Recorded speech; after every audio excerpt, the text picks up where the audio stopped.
نمونه اشعار ملا حاجت میر شیخانی.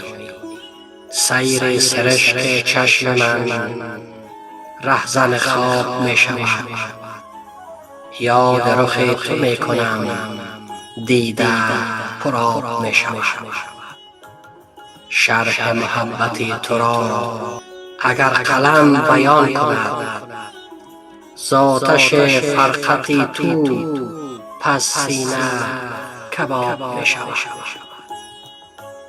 پشت درت نشسته ام، دل بر رخ تو بسته ام، زلف تو بهر بستنم بند طناب می شود. و یا این سوره زیبای دیگر.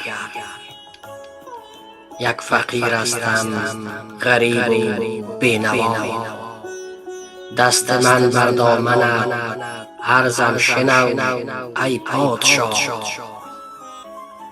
بس که حاجتمند و حیرانم ز تو دارم امید، آمدم به درگه بالانشین اولیا.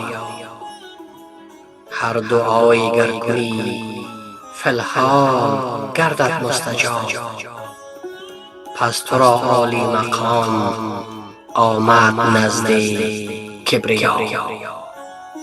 و یا این سوره زیبای دیگر. ای که اندر خواب عمرت شد تمام، جمع کردی سالها رزق حرام. حرص کردی خوار گشتی عاقبت، در قناعت است عزت و سلام.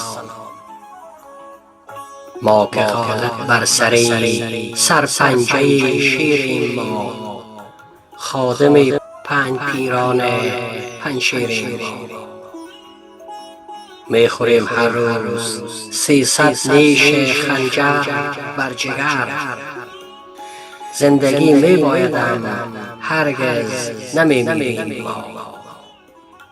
زهره قهرم دو چند افزون تر از طغیان بود، می خریم و می دریم درنده چون شیریم ما. با بدان بد با کجان کج شیوه ما مردم است، از تواضع گردن خم همچو شمشیر ما. ما که حاجت میر نداریم با کس الفتی، مردم بدمست مست عشق کم مهربان ما.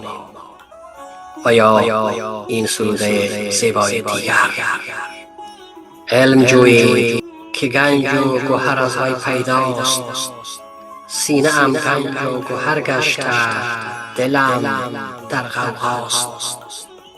علم جویی که هر نکهتش صندوقچه زر، علم بر هر نفس گنج و گوهر باغ و سراست.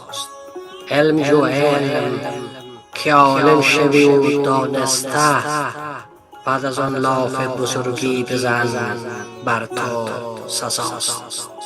علم نوری است که چشم دل از او باز شود، علم سری است که در سینه مردان خداست. علم نوایی است که آدم شرف از وی دارد، علم شمعی است که رهبر سوی خوف رجاست.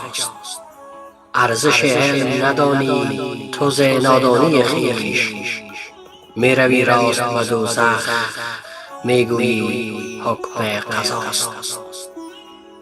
طالب علم شو حاجت میر تا جان داری، درجه طالب علم از همه خلقان بالاست.